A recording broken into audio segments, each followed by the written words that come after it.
श्री स्वामी समर्थ. नमस्कार, मी नंदिनी. माझ्या यूट्यूब चॅनलवर तुमचं खूप मनापासून स्वागत करत आहे. तुमच्या मनातील सर्व चांगल्या इच्छा स्वामी महाराज पूर्ण करू ही स्वामींच्या चरणी प्रार्थना करते आणि आजच्या व्हिडिओला सुरुवात करते.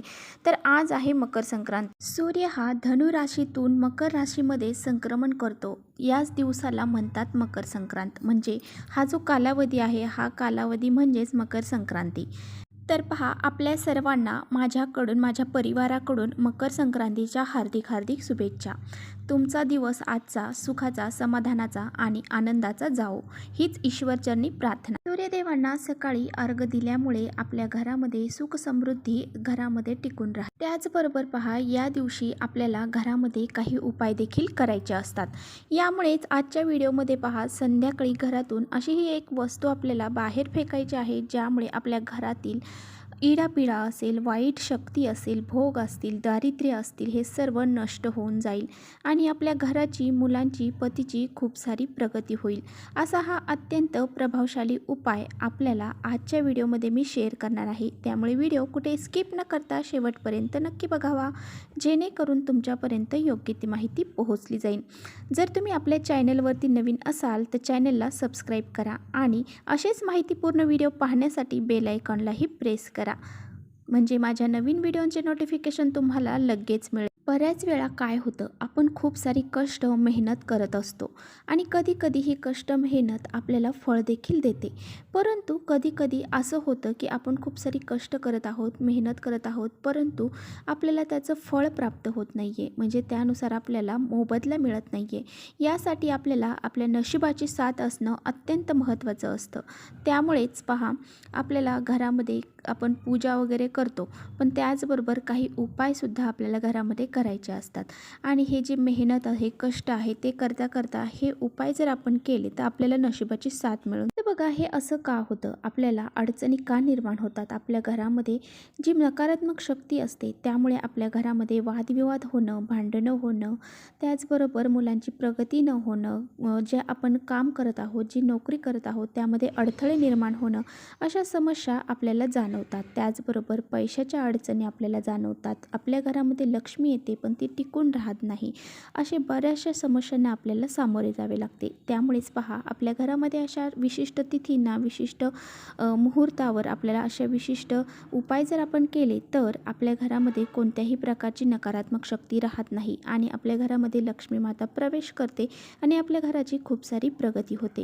त्यामुळेच पहा, आपल्याला हा एक उपाय करायचा आहे. आता तुम्ही असंही म्हणता की ही नकारात्मक शक्ती निर्माण होते कशी, तर पहा, आपण एखाद्या ठिकाणी जातो, ती जागा कशी आहे, काय आपल्याला माहीत नसतं. तिथे ॲक्सिडेंट झालेला असतो, तिथली जी नकारात्मकता असते किंवा काय झालेलं असतं ते आपल्याला माहीत नसतं. तर तिथली जी नकारात्मकता आहे तर ती आपल्याबरोबर आपल्या घरी येत असते. त्याचबरोबर आपण बाहेरूनच नकारात्मकता आपल्या घरामध्ये येते असं नाही, तर आपल्या घरामध्ये सुद्धा आपण जेव्हा वाईट शब्द बोलतो त्यावेळेस त्या उच्चार जे आपल्या घरामध्ये होतात तेव्हा जी आपली वास्तू आहे तर ती तथास्तु म्हणत असते. प्रत्येक शब्द जेव्हा आपण उच्चारण करत असतो घरामध्ये तेव्हा आपली वास्तू तथास्तु म्हणत असते. त्यामुळेच आपल्या घरामध्ये ही नकारात्मकता साठली जाते आणि यामुळेच आपल्या घराची प्रगती होण्यापासून थांबली जाते. त्यामुळे आपण आपल्या घरामध्ये काही शब्द असतात तर ते वापरायचे. आपल्याकडून जर आपल्या घरामध्ये काही मंत्र उच्चारण झाले किंवा मग चांगले शब्द आपल्या तोंडातून बाहेर निघले गेले किंवा विष्णू सहस्त्रनाम असेल किंवा कोणतं मंत्रपठण असेल, ते आपण जर आपल्या घरामध्ये नित्य केलं तर आपल्या घराची जी वास्तू आहे तेव्हासुद्धा तथास्तु म्हणत असते आणि यामुळे आपल्या घरातली जी नकारात्मक शक्ती असतात त्या नष्ट होऊन जातात आणि आपल्या घरामध्ये जी प्रगतीचे मार्ग आहेत तर ते मोकळे होतात. आपल्या घराची इडापिडा काहीही राहत नाही. तर आपल्याला संध्याकाळी कोणती वस्तू फेकायची आहे तर ते बघा. तर पहा, आपल्याला भरपूर उपाय हे करायचे असतात.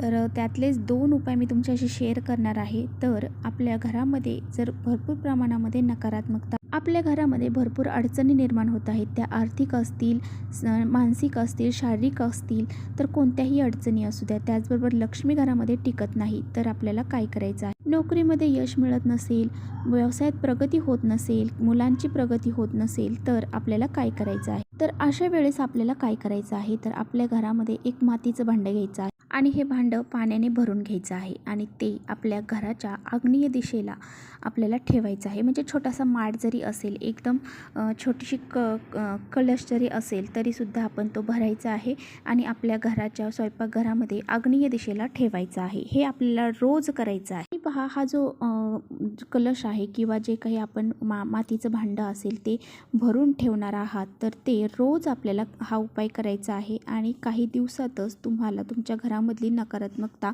नष्ट झालेली जाणवेल. तर असा हा उपाय आजपासून मकर संक्रांतीच्या दिवसापासून आपल्याला सुरू करायचा आहे. तर रोज हा उपाय आपल्याला करायचा आहे. त्याचबरोबर आपल्याला दुसरा उपाय कोणता करायचा आहे ते पहा.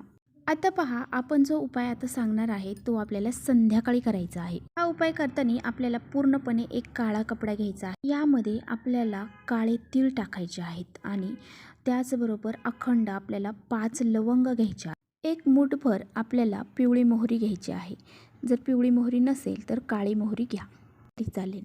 त्याचबरोबर आपल्याला 5 काळी मिरे आपल्याला घ्यायचे आहेत आणि जर आपल्याकडे काळे उडीद असतील तर ते सुद्धा 5 आपल्याला घ्यायचे. त्याचबरोबर यामध्ये आपल्याला एक कापराची वडी टाकायची आहे आणि याची एक पोटली आपल्याला तयार करायची आहे. आता ही पोटली आपल्याला तयार केल्यानंतर ही पोटली जी आहे तर ती आपल्याला देवघरासमोर ठेवायची आहे. देवघरासमोर ठेवल्यानंतर आपल्याला एक वेळा कालभैरव अष्टकम म्हणायचं आहे आणि हे जे कालभैरव अष्टकम आहे तर ते तुम्हाला जर म्हणणं शक्य नाही तर तुम्ही यूट्यूबला लावून देऊन श्रवण केलं तरी चालेल. आणि जर तुम्हाला कालभैरव अष्टकम पठण करता आलं तर खूप मोठ्याने हे पठण करा, जेणेकरून तुमच्या घरामध्ये प्रत्येक वास्तूमध्ये प्रत्येक कोपऱ्यामध्ये तुमचा आवाज जाईल आणि हे जे आपण शब्द बोलत आहोत, उच्चारत आहोत तर ते घरामध्ये पसरतील आणि त्यामुळे जे घरातल्या निगेटिव्ह शक्ती आहेत तर त्या नष्ट होऊन जातात. तर पहा, ही जी पोटली आहे तर ती आपल्याला काय करायची आहे, तर आपल्या घरामध्ये एखादी आजारी व्यक्ती असेल, आपल्या घरातले मुलं जे आहेत तर ते खूप चिडचिड करत आहे, हट्टीपणा करत आहे, ऐकत नाही,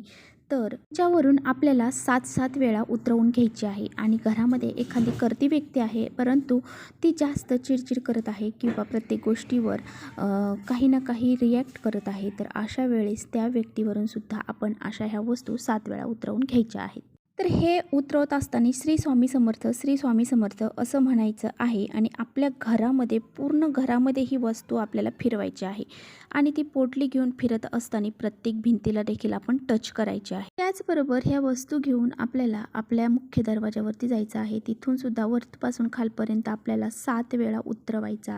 आता पहा, ज्या वेळेस आपण मुख्य दरवाजावरून उतरवू त्यावेळेस दोन्ही साईडला टच झालं पाहिजे, म्हणजे वरची चौकट आणि खालचा उंबरठा याला टच झालं पाहिजे. असं 7 वेळा उतरवायचं आहे आणि त्यानंतर आपल्याला ही पोटली घेऊन घराच्या बाहेर जायचं आहे आणि आपल्याला आपल्या घराच्या बाहेर जर एखादी मोकळी जागा असेल तर आपल्या दक्षिण दिशेला त्या वस्तू फेकून द्यायच्या आहेत.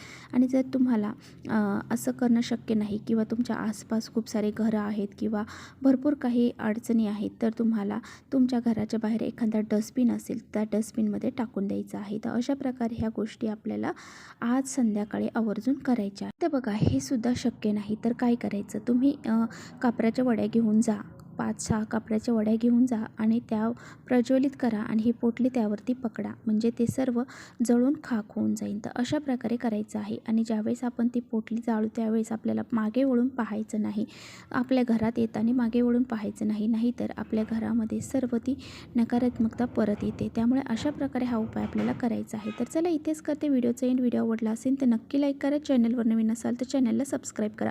परत भेटूया अशा छानशा व्हिडिओसोबत. तोपर्यंत श्री स्वामी समर्थ.